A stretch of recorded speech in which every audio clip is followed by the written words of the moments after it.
Good morning everybody. Good morning sir. देखिए, जैसे कि हम लोगों की टीचिंग पॉइंट चल रहा था, हम लोगों ने पहले के 3 वीडियो में फॉर्मेशन ऑफ द लेटर्स कैसे बनते हैं, इंग्लिश में कितने लेटर्स होते हैं,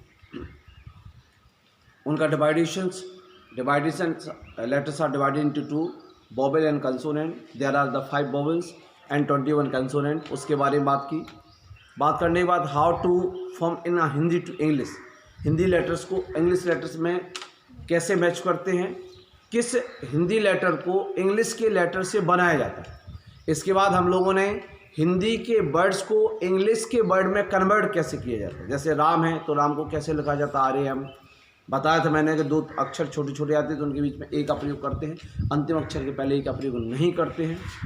तो इन सब शब्दों पर हमने काफ़ी चर्चा की थी और लगातार ये कंटिन्यूस हमारा चलता रहा। इसके बाद हमने इसी टॉपिक में थोड़ा सा मैं एक बार बताना चाहूँगा आपको, कुछ शब्द होते हैं, जैसे मैं बात करता हूँ लखनऊ। अगर इसकी इंग्लिश देखी जाए तो लखनऊ होगा, लखनऊ।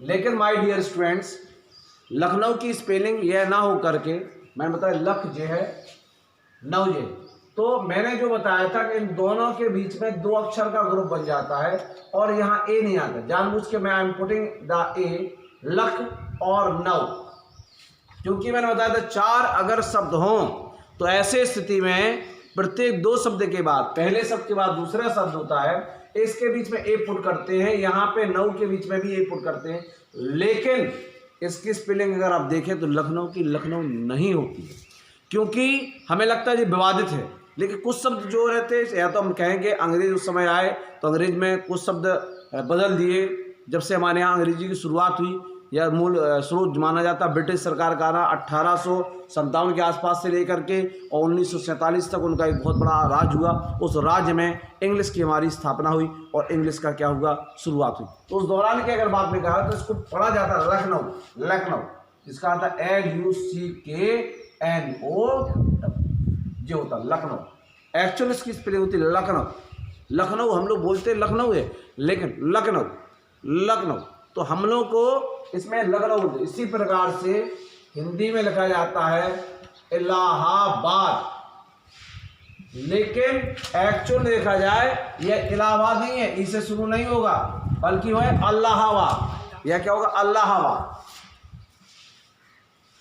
अल्लाहाबाद।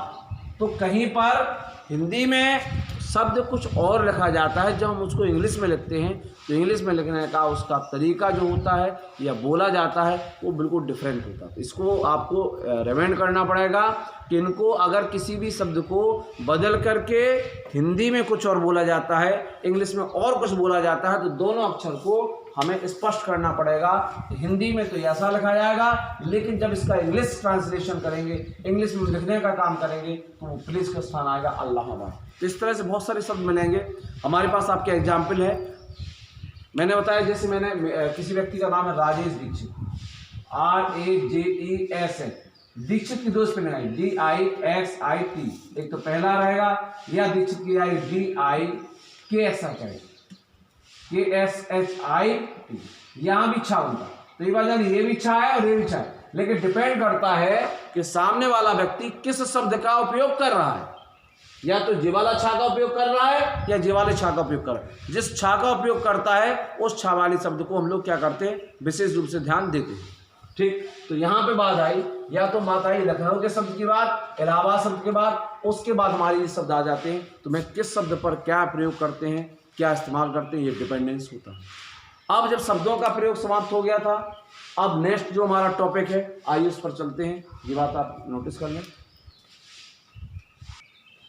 नेक्स्ट एक्सरसाइज मैं एक शुरू कर रहा हूँ, जो किसी भी टॉपिक में सिलेक्शन हम लोगों का जो आइडेंटिफिकेशन के लिए काम होगा, that is very useful for the identification of the vowels and consonant. I am forming the word, here is a word, that is a Ram, that is the word RAM means Ram. I am divide this word in 2 ways, that is vowel and consonant. Vowel and consonant.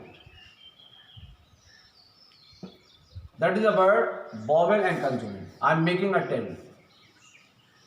This was we call the word. These are the words, and here are vowels and so many consonants. Am I right? S is using, S का प्रयोग किया जाता है for making the number. You know that the number means वचन. हिंदी में दो वचन होते हैं, एक वचन और बहुवचन. इंग्लिश में, सॉरी, हिंदी में और इंग्लिश में भी सेम होता है, एक वचन और बहुवचन. लेकिन जब हम बात करते हैं संस्कृत की, तो वहाँ पे एक वचन, द्विवचन, बहुवचन होते हैं. Means there are the two type of the numbers. First is called the singular number and second one is called the plural number.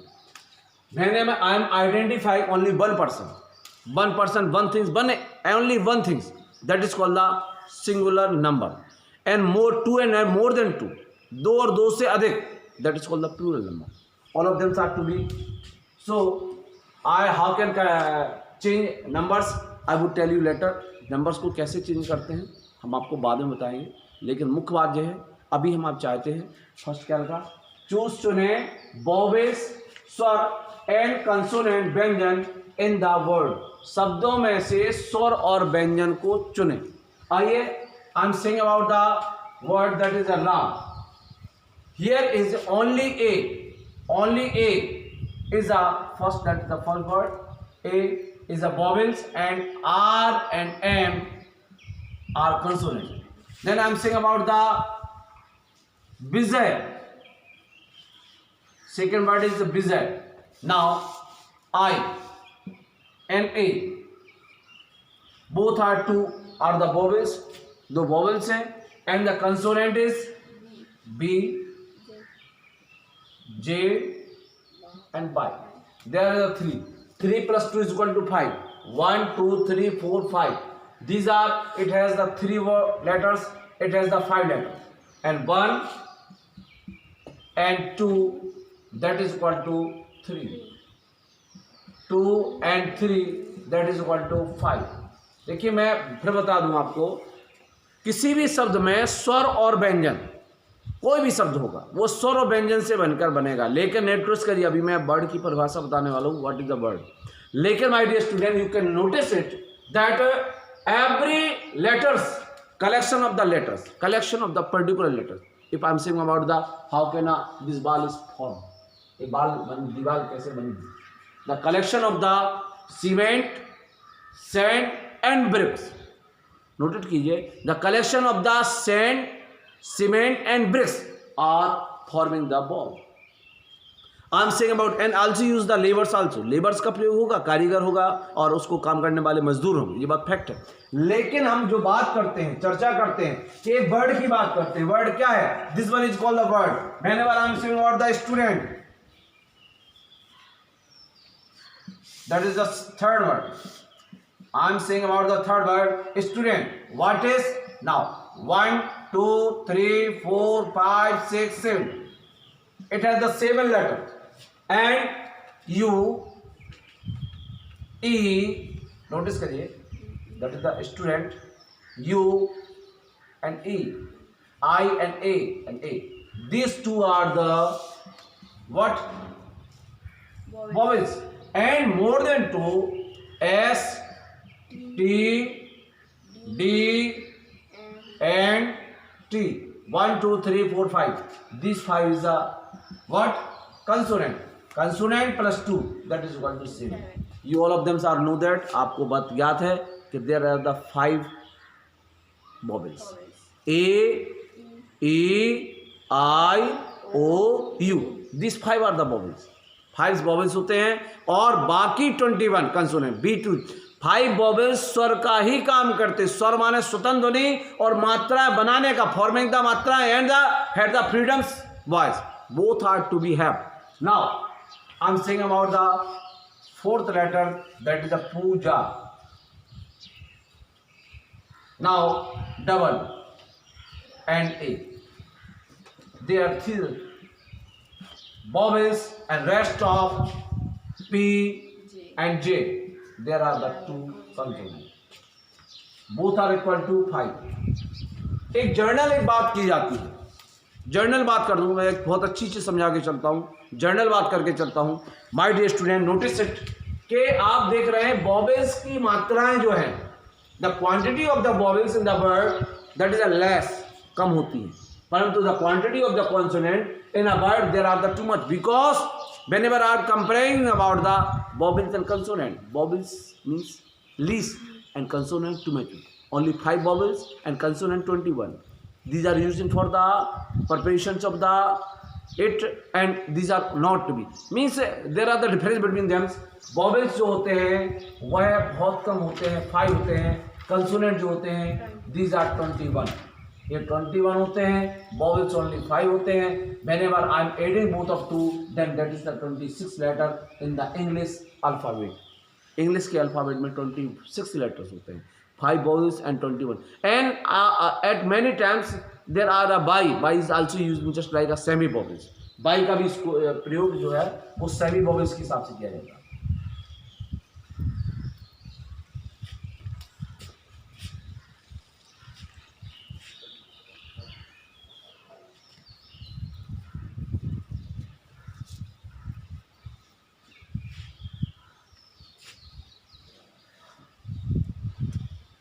तो 22 भी हमारा यूज किया जाएगा सेमी वोवल्स की तरह से.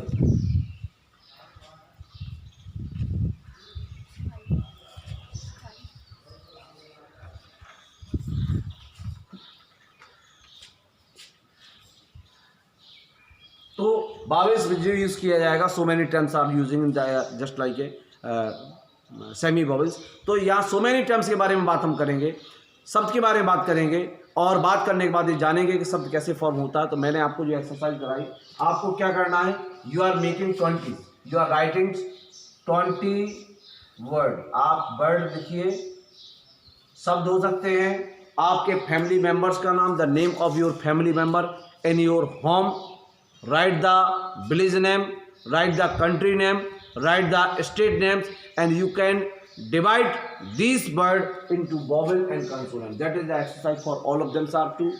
मैं सबको एक एक्सरसाइज दे रहा हूँ. आपको क्या करना कि जितने भी आपके आस पड़ोस में नाम है उनकी लिखिए. लिखने के बाद उनमें वॉवेल्स और कंसोनेंट दोनों को आप पृथक करिए.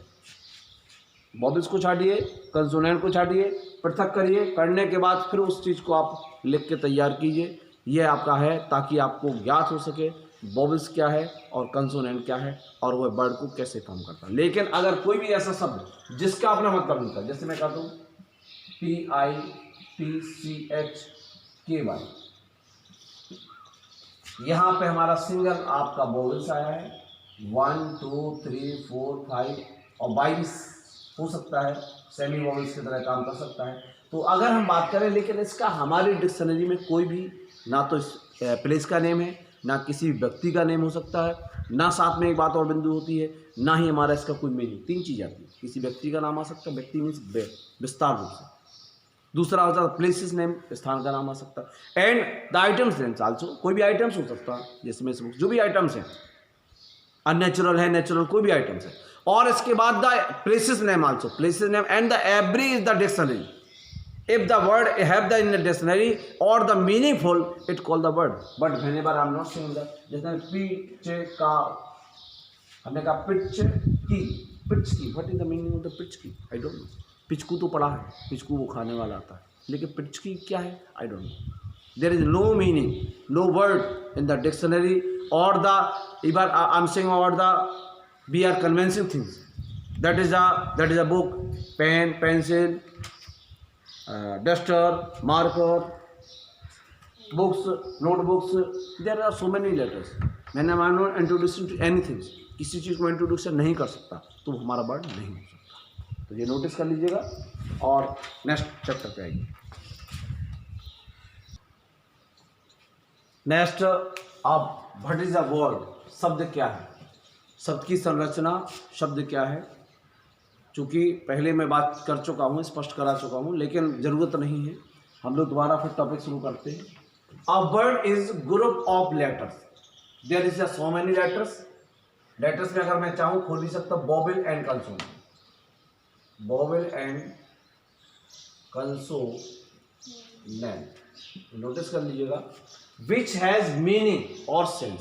जिसका अपना मीनिंग होता है और सेंस समझ होती है, that is called the word. अब ग्रुप ऑफ लेटर्स के अगर अंदर खोलना चाहें तो वॉवेल्स और कंसोनेंट खोल सकते हैं, विच हैज कंप्लीट सेंस, पूर्ण अर्थ, पूर्ण समझ, पूर्ण व्याख्या, उसे हम शब्द कहते हैं। देखिए बात आई, शब्दों का कलेक्शन हो सकता है। There are the 26 letter, means A B C D E F G H I J K L M N O P Q R S T U B W X Y Z.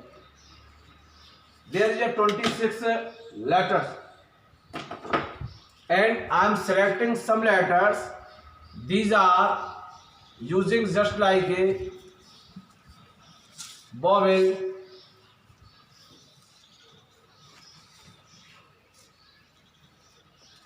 A, E, I, O, U. These are 5 vowels and 21 consonant. Whenever I am saying about the word is a collection of the letters. Means just I am writing my name. I am just making a word. Pick up R. Write down R. Now taken A.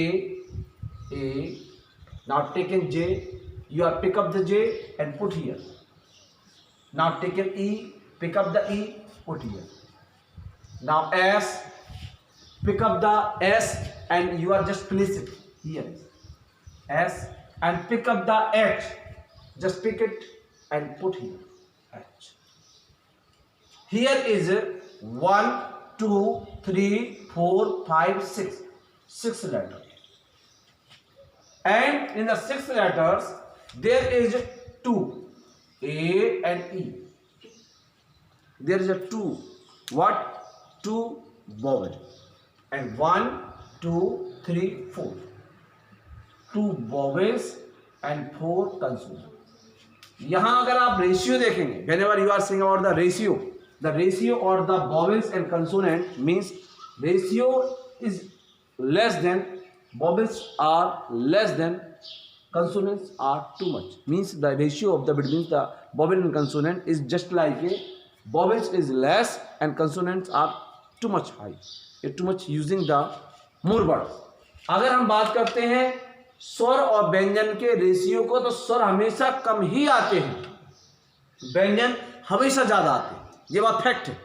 मैंने यहां पर राजेश एक शब्द था, इस शब्द को बनाने के लिए मैंने अलग अलग स्थान से मैंने कुछ शब्द चुनने के बाद मैंने अपनी इच्छा से उसको अरेंज किया। इस राजेश को मैं देखता हूं कि क्या राजेश शब्द है। पहला rule, collection of the word, यह शब्द वर्ड का कलेक्शन ऑफ द लेटर, यह शब्द लेटर का कलेक्शन रखता है, RAJESH हमारे कलेक्शन ऑफ द लेटर्स है। पहला चीज रूल फॉलो हो गया, ठीक है। लेकिन कलेक्शन ऑफ द लेटर्स के बाद एक शब्द आई मीनिंग और सेंस, यहां भी आई कंप्लीट सेंस। अगर वह मीनिंग उसका अपना कोई मतलब है, किसी व्यक्ति का नाम हो सकता है, वस्तु का नाम हो सकता है, स्थान का नाम हो सकता है, डिक्शनरी में उसके बारे में हो सकता है, किसी चीज को आइडेंटिफिकेशन किया जाए, किसी की पहचान कराया जाए, कहीं कोई नाम हो, तब उसको हम शब्द कहते हैं। कुछ शब्द ऐसे होते हैं जो डिक्शनरी में, लेकिन कुछ जो व्यवहारिक ज्ञान में हम लोग किसी को आइडेंटिफाई किया, लेकिन अगर उसे डिक्शनरी में शामिल नहीं किया गया, किसी नाम को डिक्शनरी में शामिल नहीं किया गया, किसी हमारा स्थान के नाम को नहीं शामिल किया गया, तब ऐसी स्थिति में उसकी अपनी मीनिंग है, किसी चीज़ को आइडेंटिफाई कर सकता है। मान लो suppose that is a marker dictionary में नहीं है, सपोज दैट माने मार्कर नहीं है, लेकिन ये मार्कर है, इसे हम व्यवहारिक रूप में मार्कर कहते हैं, तो ऐसी स्थिति में इसको हम लोग इंग्लिश वर्ड कहेंगे। तो हमारी बात है। अब मेरी इच्छा हुई, चलो मैं एक और बनाता हूँ, चलिए बनाने का प्रयास करता हूँ। जी ले लिया अपनी इच्छा से। अब मैंने क्या किया, हमारी इच्छा है जी के अलावा मैं आई लूँ, ठीक भैया आई ले लीजिएगा। I am pick up I, now I am taking the K, here is a K, and pick up Q.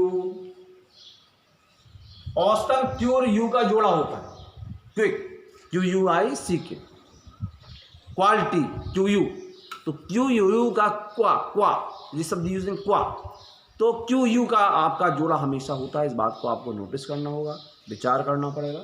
तो मैंने ले लिया, चलिए जोड़ा को क्लियर करने की यू ले लिया। इसके बाद मैंने क्या किया, गी की कू, अब इसके बाद रखा हमने एक और सोचा, मैंने सोचा ए और ले लें, तो मैंने यहां से ए को पिकअप कर लिया।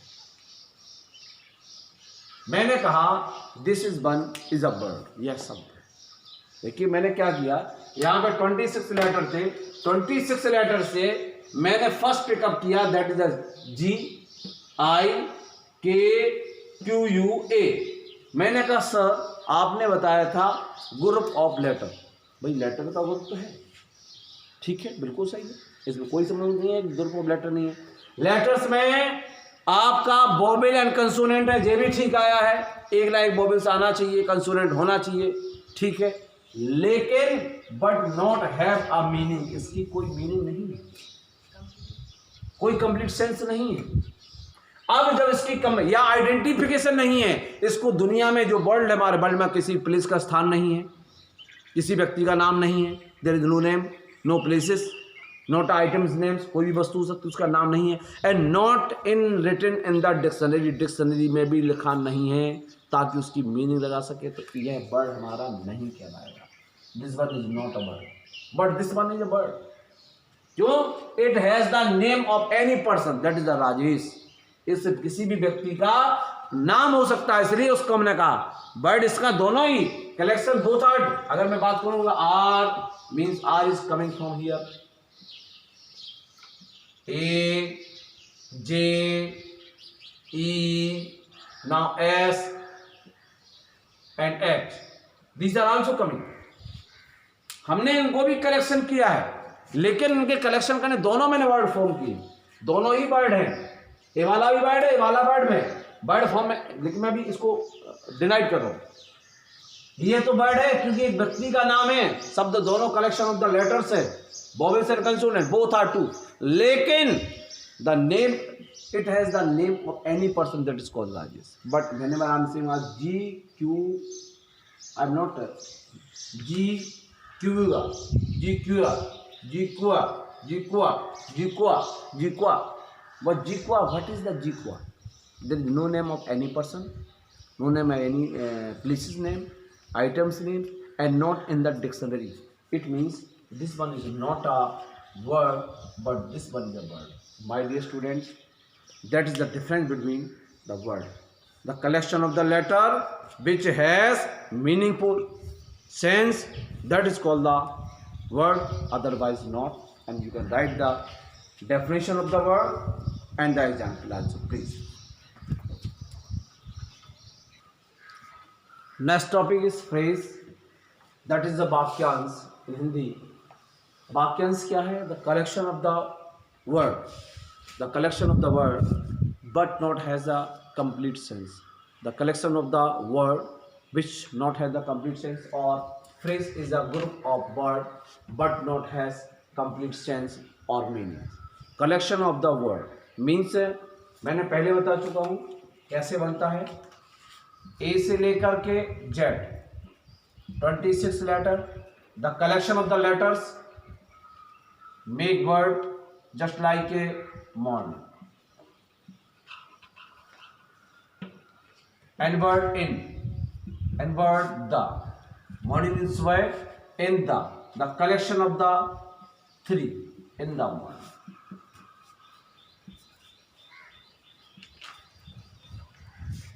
आई am saying about the morning, the collection of the bird, जैसे यहां पे बर्ड तो है, one bird, two bird and three bird, there are the three word but not has the complete sense. यहां bird three, collection of the two and more than two word, means here is a word in the mornings, यहां पे तीन word है, 1 2 3, तीनों word. पहले हमारा notice करिएगा, ए से जेड तक जो वर्डमाला होती है that is called the alphabet. Alphabet, English alphabet has 26 letters, 5 vowels and 21 is consonant, and the collection of vowel and consonant to make a word, that is called the word. This is called the letters. letters. Next one is word. The collection of the word is called phrase. The collection of the phrases, that is called the collection of सीधा collection of the word phrases and the collection of the, that is called the sentence. Notice कीजिएगा, the collection of the letters, 26 letters, the collection of letters is called the word. The collection of the letters but called the word but has that complete sense. And the collection of the word called phrases and the sentence. Notice down, the collection of the word means here the collection of the three word, that is called in the morning. Me, a letter. Letters यहाँ पे पत्र है या using as a पत्र. अब first is the collection and अब अगर मैं कहूं in the morning, suppose that this one is the consonant, all of them are know that. If I am saying about the face, now write me a letter. Now here is the letters 26, collection of the letters, word, collection of the word but don't have the complete sense, phrase and face, and the collection of the word have the complete sense, that is called the sentence. The collection of the word which has subject and predicate. Subject means उद्देश्य और predicate कहलाता विधि, जो उद्देश्य और विधि भाग रखते हैं, and also have the complete sense, that is called the sentence. Means I am writing some things. Ram goes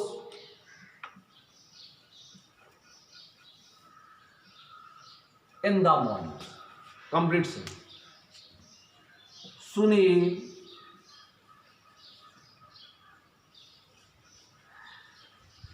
writes me a letter. These are the words. Ram goes and Sunil write. मैंने पहले इन the morning लिखा था. इन the morning हमारा complete sense नहीं था, अधूरा sense था. हमने इसके आगे राम गोस इन द मॉर्निंग, तो राम गोस जो ही मैंने ऐड किया, हमारा इन the morning that is the collection of the word but not has the complete sense, that is called the face. And the collection of the word Ram goes 1 2 3 4 5, the collection of the 5 word, that is Ram goes in the morning, that is a complete sentence, and Ram is a subject part and goes in the morning called the predicate part. Notice कर लीजिएगा, किसी भी क्रिया और सहायक क्रिया के पहले वाला हिस्सा, किसी भी क्रिया और सहायक क्रिया से पहले वाला हिस्सा, उसको कहते हैं सब्जेक्ट पार्ट. सब्जेक्ट माने कहलाता है कर्ता, उद्देश्य कहलाता है, प्रेडिकेट विधि भाग, सहायक क्रिया और क्रिया से लेकर के पीछे वाला भाग, उसको हम लोग कहते हैं predicate.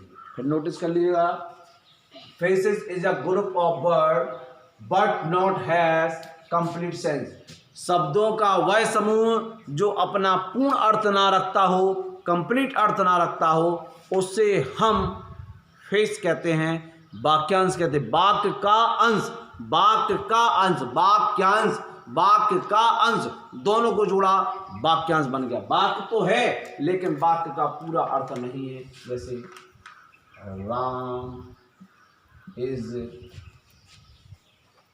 Going to market. Here is I am saying about the market, to market, that is a place. And हम जे बात कहेंगे that is called the face, they faces से. लेकिन जब हम बात कहेंगे सब्जेक्ट प्रेडिकेट की बात, तो that is called the sentence. ये पूरा हमारा सेंटेंस है.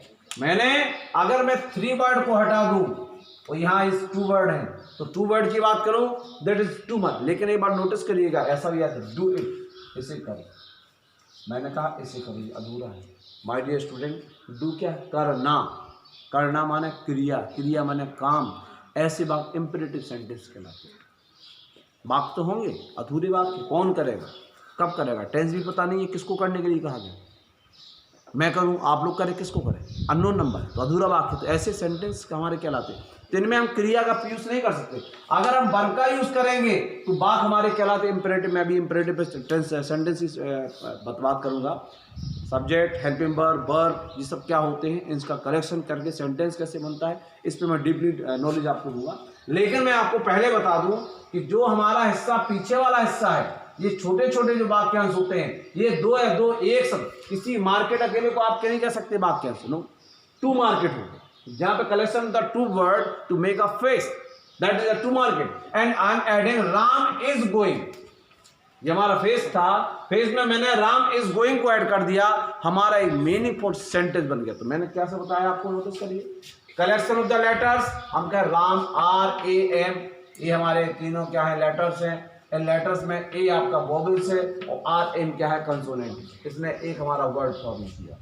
आपका नेक्स्ट है आई इज माने है, आई आपका वोवेल्स एंड एस इज ऐसे consonant, and G consonant, O vowel, I vowel, N consonant, G consonant, T consonant, O vowel, M consonant, A vowel, R consonant, K consonant, E vowels and T consonant. The collection of the 1, 2, 3, 4, 5 related to make a meaningful or a complete sentence, that is called the sentence। Means आपके word से दो चीज form होगी, number one face और number one क्या होगा sentence. अगर आपका अनकम्प्लीट है तो आपका फेस होगा और कंप्लीट हो जाता है तो sentence. Means letter to word and word make a faces and the sentence. The collection of the word, collection of the word is called also the collection of the word which not have the complete sentence called the phrase, and the collection of the word which have the complete sentence called the sentence. Both have to be different between phrases and sentence. Okay, now write it. Next topic, different between phrase and sentence. इसके पहले topic पे मैंने चर्चा की थी, मैंने बताया था कि collection of the word call the phrase and first number एक कलेक्शन ऑफ वर्ड, फेसेस की बात करें, collection of word that is the same, that is for phrases and also same mean sentence. Collection of the word phrases में भी आएगा और collection of the word sentence में भी आएगा, both are to be same, इसमें कोई अंतर नहीं, नोटिस कर लीजिए कोई भी अंतर नहीं है। But the collection of the word दोनों में ही सेम है, but complete sentence, not have has a complete sense, has or that using the have also, you are if you are using have complete sense. These are the different have, not have, subject and predicate part, but have subject and predicate part. What is the subject and predicate? I am writing a example. Ram has played cricket match today. देखिए यहां पे बात होती है and the full stop the sign राम, notice करिएगा यहां that is a metre, इसको हम मीटर मान लेंगे, तराजू की नोक मान लेंगे। किसी भी हेल्पिंग वर्ब और वर्ब के पहले वाला हिस्सा that is called the subject, इसको हम लोग सब्जेक्ट कहते हैं, सब्जेक्ट करता and the after of starting from helping verb and verb, this one is called the predicate.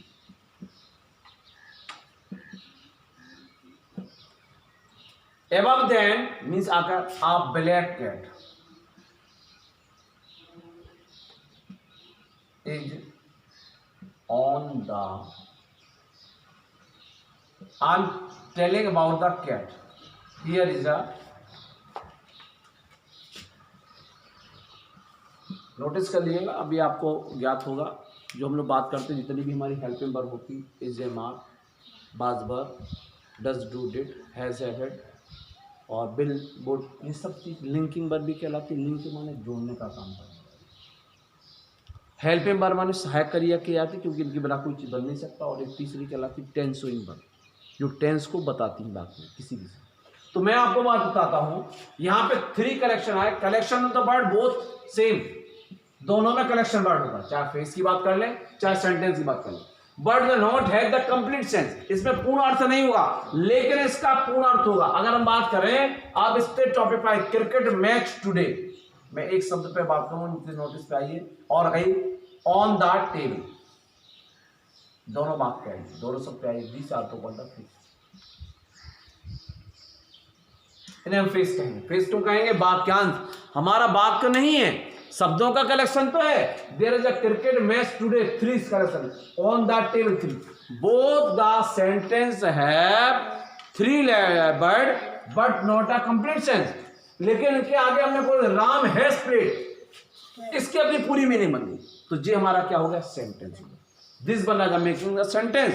लेकिन हम बात करें अब ब्लैक कैट, ब्लैक कैट के बारे में अगर बात, आप ब्लैक कैट इज तक छोड़ दें, ऑन द टेबल कहें, तो हमारा ये क्या है? फेस है। और आप ब्लैक कैट इज कर देंगे, आगे लगा देंगे, तो हमारा क्या बन जाएगा? Sentence. That is the major difference between phrases and the sentence. Phrase as the incomplete word, and collection of the complete collection of the word but had not the complete sense, called the phrase, and the sentence collection of the word but have the complete sense, जिसका अपना पूर्ण अर्थ रखता हो, जिसका subject predicate. और third one is different, first is the collection word same, second one is not have the complete sense, that is called a phrase, and that have the complete sense, that is called the what? You are also divided into the 3 ways. Here is first same, second one this, and third one is this. देखिए हम ऐसा divide भी कर सकते हैं, divide मैंने करके बताया है, इसको हम ऐसे डिवाइड भी कर सकते हैं। नस फिर समझ लें, कलेक्शन ऑफ द वर्ड, दोनों में ही शब्दों का समूह का कलेक्शन होता है, लेकिन जो अपना पूर्ण अर्थ रखते हैं उन्हें हम फेस कहते हैं। जिन्हें अपना पूर्ण अर्थ नहीं रखते हैं उन्हें हम फेसेस नहीं कहते हैं। जिन्हें अधूरा अर्थ होता है, पूर्ण अर्थ नहीं निकलता है कंप्लीट, उन्हें हम फेसेस कहते हैं। जो कंप्लीट सेंस रखते हैं उन्हें हम सेंटेंस कहते हैं। आपके फेसेस में सब्जेक्ट और प्रेडिकेट पार्ट नहीं होते, प्रेडिकेट पार्ट का एक छोटा सा हिस्सा हो सकता है, सब्जेक्ट पार्ट का हिस्सा हो जाता है। आप ब्लैक कैट, सब्जेक्ट पार्ट का एक हिस्सा हो सकता है, ये आपका फेसेस है, लेकिन ब्लैक कैट क्या है? अब इसके बाद मैंने आपका आप नोटिस कर लिया, आपने लिख दिया आप ब्लैक कैट, पीछे वाला नहीं लिखा, आप ब्लैक कैट, आपका क्या है? आगे का हिस्सा सब्जेक्ट का एक हिस्सा है, कलेक्शन ऑफ वर्ड है but not have the complete sentence. और यहाँ पीछे खाली छोड़ा, तो मैं आगे से मैं पीछे इसको फिलिंग कर सकता हूँ और पीछे से फिर हम आगे फिलिंग कर सकते हैं। तो फेसेस को हम लोग सेंटेंस बनाने के लिए हम उसको ज्वाइन करके शब्दों को मीनिंगफुल वर्ड को रख करके एक कंप्लीट सेंस बना सकते हैं, कंप्लीट अर्थ बना सकते हैं, तब वह हमारा सेंटेंस में डिवाइड होता है। सेंटेंस पर कितने प्रकार के होते हैं, टाइप ऑफ सेंटेंस क्या होते हैं, कल हम इस पर चर्चा करेंगे, व्यापक चर्चा करेंगे। हम फेसेस को कैसे सेंटेंस में बदलते हैं, इस पर अगर चर्चा करना चाहें तो आज चर्चा हो सकती, आइए करते हैं। Next, change phrase into sentence. How can you can change every phrase into sentence? Phrase, I am telling before some times that collection of the word but not have a complete sense or not had subject and predicate part. Sentence is a collection of the word which has complete sense or meanings and also have subject and predicate part. Both are the difference between phases and sentences. There are the 3 words, one in the mornings, here is in the morning. These are the collection of the 3 words, 3 शब्दों का collection है, लेकिन अपना complete sense नहीं रख रहा, पूर्ण अर्थ नहीं है। तो ये कैसा है? हमारा सेंटेंस नहीं बल्कि क्या है? फेस। हम कर देंगे Ram is going to market in the morning. मैंने इसके आगे 3 वर्ड थे, 1 2 3, 1 2 3 4 5 5 3 इज इक्वल टू 8। पहले हमारे कितने थे 5, पहले सॉरी 3 थे। मैं ब्लू पेन से 3 आइडेंटिफाई कर रहा हूँ। टोटल मैंने 8 वर्ड कर दिया और इसका एक अपना पूरा मीनिंग आ गया। तो how can change collection of the word but not has the complete meaning of the phrase and the collection of the more and two and more words but has the complete meaning। Ram यहाँ पे subject है।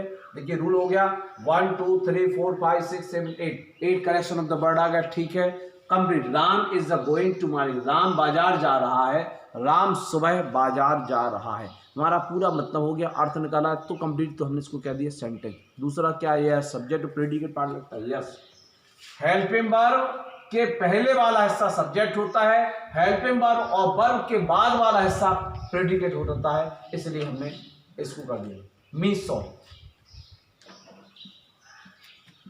Ram said, मैंने इसमें word जोड़ दिया Ram said. यहां मैंने क्या वर्ड जोड़ दिया राम सेड। यहां पे था आपका राम सेड मी सॉ। एक वर्ड आ रखा था collection the two word me saw, इसका कोई मतलब नहीं था इसलिए फिश था। मैंने इसके आगे राम सेड, राम ने बोला क्या, राम सेड मी सॉरी, राम ने मुझे सॉरी बोला। तो ऐसे स्थिति में हमारा meaning acute doll is on the roof. मैंने इसमें कलेक्शन कर दिया, इसको मैंने सब्जेक्ट बना दिया। यहां पे मैंने इसको क्या बनाया, प्रेडिकेट में बनाया, एक्स्ट्रा डाल दिया। यहां पे मैंने समझना अ cute doll is on the roof. आप नोटेट करिएगा is on the roof means collection of the 3 यहां पे मौजूद थे। यहां पे 2, यहां पे 3 वर्ड, यहां पे 3 word and also I am writing 4 word. 3 + 4 is equal to 7। 7 word का कलेक्शन है।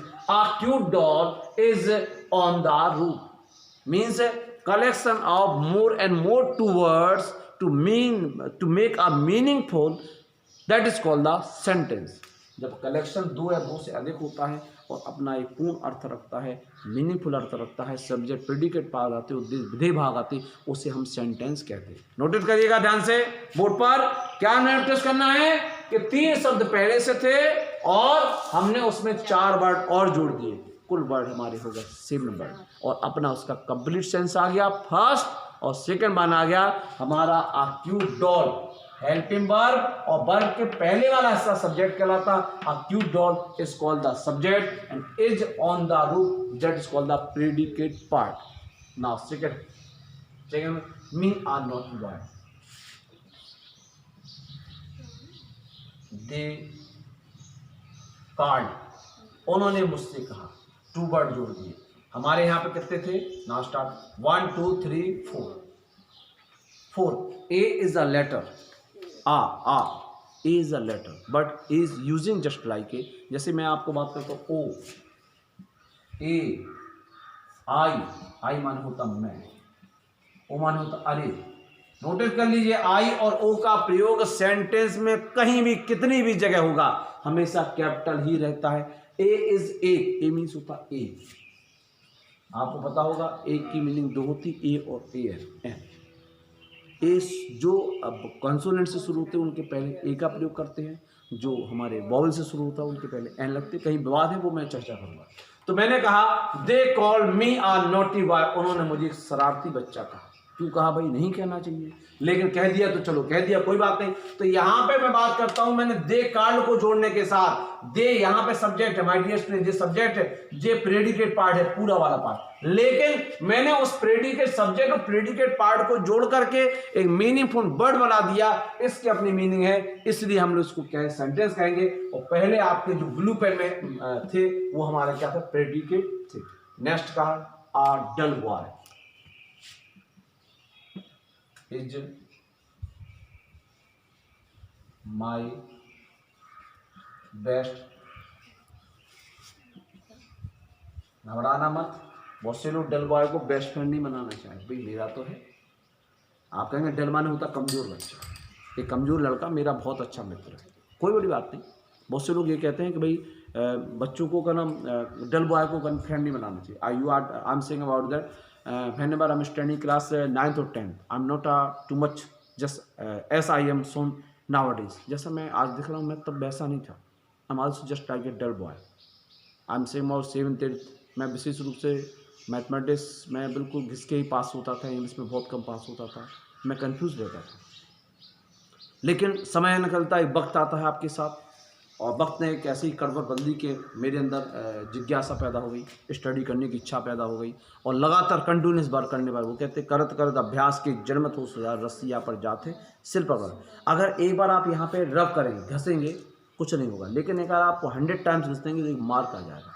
मीन्स अगर आप बार बार practice to make a human bright, future bright, तो अगर आप किसी भी चीज़ की प्रैक्टिस करते हैं तो निश्चित है my dear student you are become a brightness. तो यहाँ पे जो मैं बात करता हूँ, यहाँ पे I am saying about the 1 2 3 4 5 example थे। In the morning that is called the face, and I am making 3 1 2 3 4 5 words also. Ram is going to market in the morning, it has the meaningful that is called the sentence. Now he me sorry, I'm writing here Ram said me a sorry.